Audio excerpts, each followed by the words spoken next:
What's going on, everybody? This is Al from PlaybookGamer.com, and today I'm going to start a new series that I think it's going to be very fun for me and you, but also be very informative. And I'm going to use tier lists to kind of give my opinions on things, whether it be today breaking down every single play in the Flexbone Slot formation to something more broad, like ranking all of the NCAA football games for the PS2. I could do that somewhere down the road. But I think the tier list method is a really good way of just giving you my thoughts on things while still giving things some order, as opposed to on the back end just saying, yes, I like this, that, or the other. Now, for those of you who've never seen a tier list before, as you can tell, there are letters. I'm using, for this particular video, the standard tier format, which is S, A, B, C, D, and F. You could treat A, B, C, D, and F like your normal letter rankings. You know, A is a really good whatever. S means it's just superb. This is top tier. Yes, you have to use this whatever you are ranking. So in order, S through F, it's just my way of being able to kind of give you better decisions on which plays you really need to use in this game and which ones you probably need to skip altogether. Again, this is just my opinion on these. You may be able to find one play that I can't stand that you can work really well.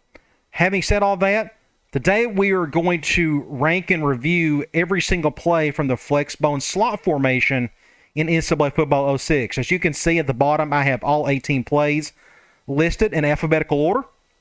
And that is the order we'll go in, and I'll just start ranking and just tell you my thoughts on every single one of them. So let's get started. We'll start off with curl flats. You got a curl flat combo on each side.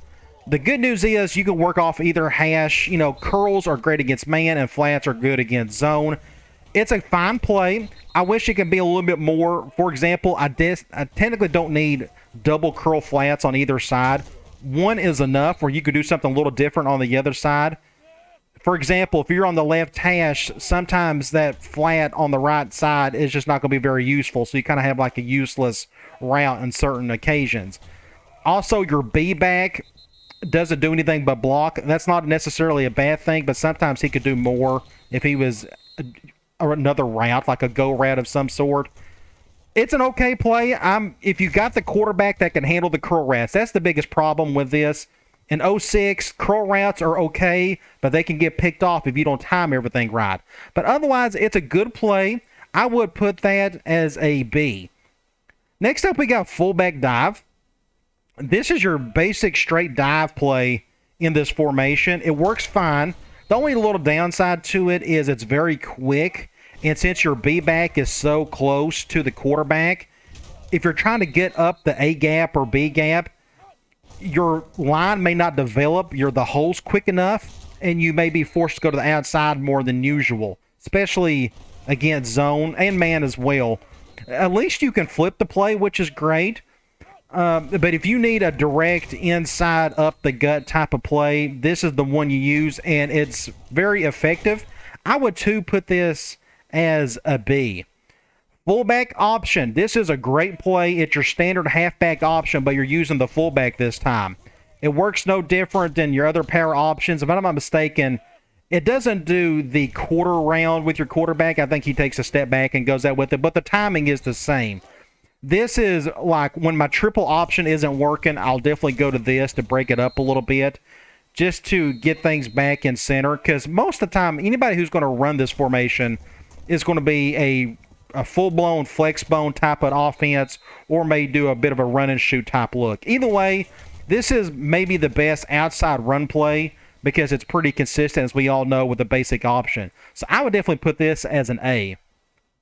Fullback sting, it's really no different than fullback dive, except you get to the outside a little bit, and it's a little bit slower on the mesh. So once the B-back gets it, a hole will develop a little bit better than not, but it's a little bit harder to cut back inside if you need to. To me, it's a yin-yang situation between it and fullback dive. That's why I would probably still keep it as a B. Now let's talk about fullback trap. It's another pulling play where your guard has to pull to the play side, but it's not the fastest pulling motion out there. I've had off and on success with it. It's okay when it works great. but you're highly dependent on that guard getting in front of somebody and making a play. Otherwise, he's kind of useless doing what he's doing, and he's almost better off just blocking straight up. Because of that, and you can flip it, by the way, which is good, but it's just not as effective as some of the other runs we've talked about. So I'd probably put that as a C. It's an okay run, but it's not the greatest thing in the world. Now let's talk about our second pass play. That's PA roll right. As is, it can be a good right hash play. I'm not a fan of these double move routes where it just takes a little longer to get something open. Like, for example, you see L1, it's a post route. It would work better if it was a normal post, or even better, a go route. So you'd have to do some adjusting before that guy finally makes his last move so you can hit that cover zero beater. Otherwise, the crossing route is pretty good over the middle. You may find some congestion there with a linebacker sitting there waiting on it, which isn't great. And the corner route on the right is not all that great, especially since I tend to use this on the right hash as is. And the delayed route is a good zone beater underneath, but it's a delayed route. Sometimes he can get clogged up with a defender, and things can go really bad really quick depending on how those routes work, because every single one of those routes are just kind of slow in one way or the other. Because of that, I would probably put that as a C. It can work in certain situations, but it's not my favorite to say the least.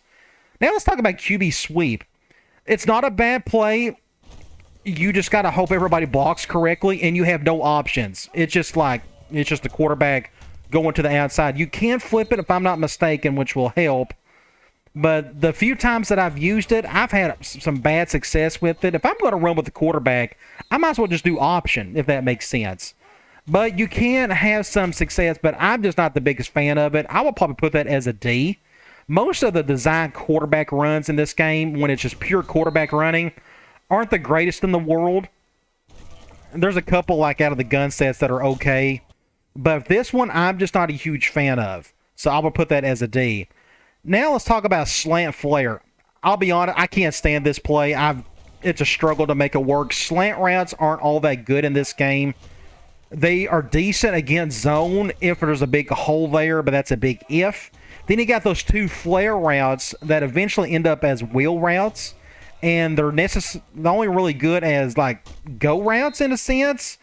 There's no decent man beater and there's no decent zone beater, and you got both. You got the same concept on both sides. It's just like even worse.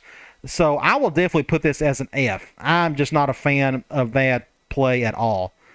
Next up, we have smash. You got basically the same concept on either side, but with a little extra dig route on the right side. He does stop like he would a normal hitch, but then he'll eventually go over the middle.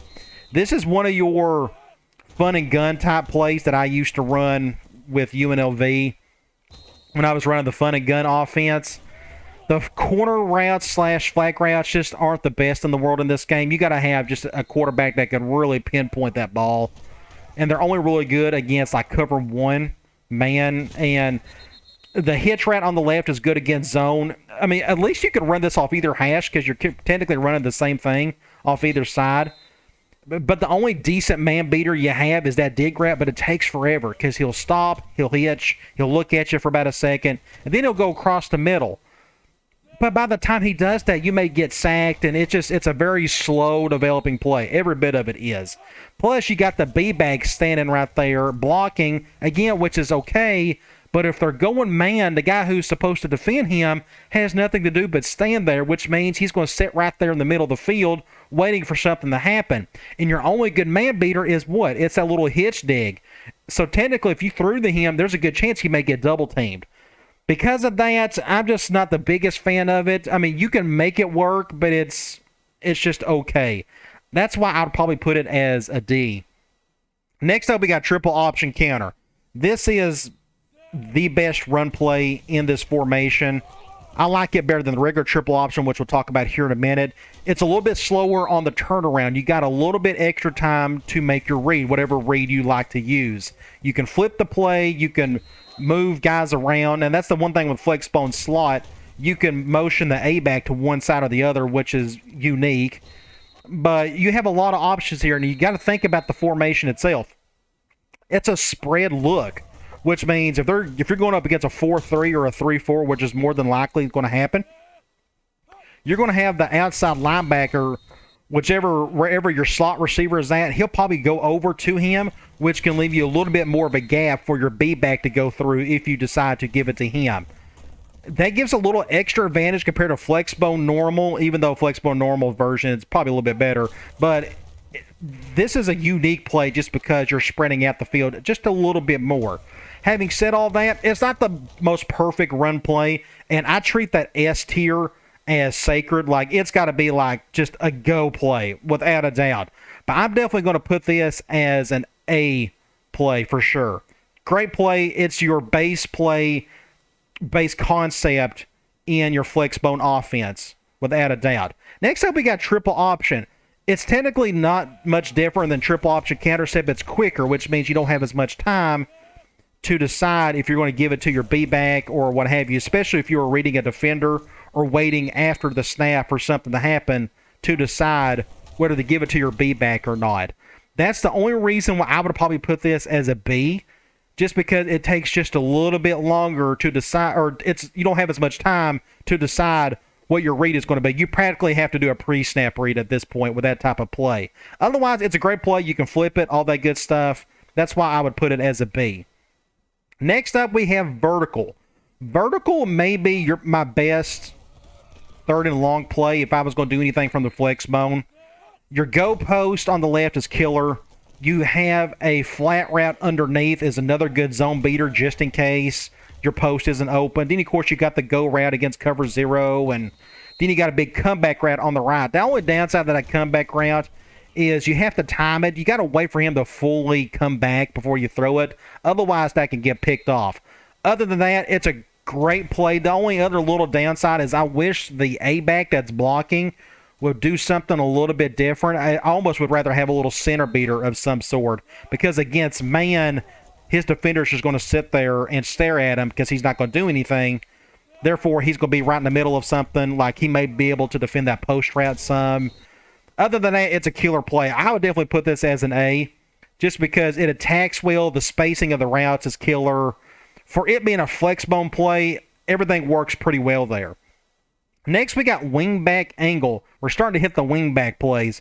This is a very high-low type of concept in terms of how good and how bad it is. It's very good against man. All 4 routes work really good against man. The out route, the curl, the go route, the little post from the A-back, and then you got the double slant, which is by far the best slant route in the game. It's great against man. The problem is none of them work against zone. The only one that can kind of work against zone is that slant over the middle if there's a hole there, but it's never a guarantee. So I would treat this as an audible only if you see man, and hopefully the defense will stay in man when you call that audible. Otherwise, I would never use this play because there's just not enough there against zone for me to use it. That's why I would put it as a D, but it's not terrible as long as you maybe use it as an audible. Otherwise, I got to have both man and zone in my pass play for me to not worry about trying to call an audible or make a switch or a hot route. The less you have to do pre-snap, the better the pass play is. And this one, it requires too much work in order for it to work, other than just calling an audible whenever you see man. So that's why I'm going to put it as a D. Next up, we got wingback lead. The wingback run plays are terrible in this game, and they probably are in the later games, if I'd imagine. The problem is the blocking isn't very good, especially when you're going up against an even front. Usually the guard that is on the same side as the A-back getting the ball gets pushed back like 5 times out of 6. And that's because usually there is a defensive tackle right over him. Wingback lead, you just get killed about every single time. The only time where it can work is if you're going against odd fronts or if the defensive line shifts, but you have no control over that. More often than not, since this is still a balanced formation, you technically got 2 skill players on one side, 2 on the other. You're not going to see a whole lot of shifting from the defensive line. So if you're going up against a 4-3 or a 4-2-5, very good chance those 2 defensive tackles are going to be right over the 2 guards, which means regardless if you flip the play off, you do it off the other hash or whatever, you're still probably going to see your guards get pushed back big time. It's just a glitch in the game. That's why I'm going to put it as an F. It's just a terrible play. But if you happen to go up against an odd front, you may be able to get it to work. But even then, it's not a guarantee. It's just not the best in the world. That's why I'm going to put it as an F. And the same with wingback sweep. There's really no difference here. The timing's the same. Unless you're going up against an odd front. And here's the problem going up against an odd front. You got those outside linebackers more outside than usual who could probably make a better play to the outside. So even if you went up against an odd front, especially against a 3-4, you're still probably not going to have a whole lot of success with it. I've never been able to make it work. The 3-3-5 defense you may have a chance against, but, I mean, how many teams in this game run a 3-3-5? Very few. So wingback sweep and wingback lead are pretty much the same, so I'm going to put them as an AF. I just basically avoid them altogether unless you can experiment with some of the odd front stuff, and you may be able to get it to work, but good luck with that. Next up, we got wide receiver corners. This is a great fun and gun. I can almost call it a West Coast play in a sense. But you got two corner routes. Corner routes work a whole lot better than flag routes in this game. This is, as is, like a left hash play. You got the little shallow route underneath with your A-back, good against any zone. Then you can hit the dig route over the middle as a center beater against zone. Then you got your corner routes that are good against man. Then, you know, technically all four routes work great against man. The only downside is you have your B-back blocking. Since he's blocking, that means his defender's going to stick right there in the middle and just wait on things. The problem with that is you got half of your routes going across the middle. So it'll take a while for them to get open. Otherwise, I think it's a pretty good play. I wouldn't put it as an A. I think it's more of a B just because of that limitation. That and the corner routes take a little time to develop. Technically, all four of those routes are a little bit slow. So it's not a very quick play. So I guess I shouldn't be calling it a West Coast play by any means. But when the routes are developed and you got time to throw, this is a great fun and gun play for sure. Next up, we got wide receiver middle. I'm not a big fan of this because there's really no good short and side zone beater you have as a go-to, as a safety valve. There's just not one there. All three of those normal routes are very slow developing. Outside of the wheel route, you can pretty much get to him fairly quickly. But that post route, it's a two-stepper. If I was running the play, I'd probably do like a right hash maybe. But it's just very limited in what you can do. You got the dig route over the middle. That's great against man, but what's the problem? The B-back. He's blocking, therefore his defender's going to sit right there over the middle, which means that dig route will probably get double-teamed every time, inadvertently. That's why I'm not a huge fan of it. Plus, again, the short side zone beater, there just isn't one. So you have a lot of work to do in order to make this play viable in any sense. I'm going to put that as a D. Wide receiver screen, last but not least, this is a rough play only because, think about it, you're under center and you're going to a screen and you got the center, the right guard, and the right tackle screening for you. They're all running to the right side to block for the Z receiver on the right. But you're under center. You will have zero time to back up and try to throw to that guy. And besides, 3 out of the 4 blockers are all offensive linemen. And it's going to take them forever to get over there to block for you to begin with. It's just really tough to make it work. If it was in the gun, it'd be a little bit different. I love the go post on the other side. You could do some things with that. But you're not going to have any time whatsoever to get this play off. The only thing you about can do is to run a little bit over to the left behind the only 2 blockers you have before that guy gets open. But otherwise, good luck making that play work. I would definitely put that as an AF. I've never been able to make it work whatsoever. So that is it for Flexbone Slot. As you can tell, I did not put anything in the S tier. It would have to be something spectacular in order for me to put that right there. And there's a handful of concepts in the game that have that. But, hey, anything A and B and possibly C, by all means, I think you could run a ton with that. So just by counting, I'm seeing 10 plays out of the 18 that are A, B, and C that are viable. I would just pretty much ignore D through F. But if you just want to stick with A through B, that's more than enough there to get stuff going out of one formation alone. All right, guys. I'll talk to you later.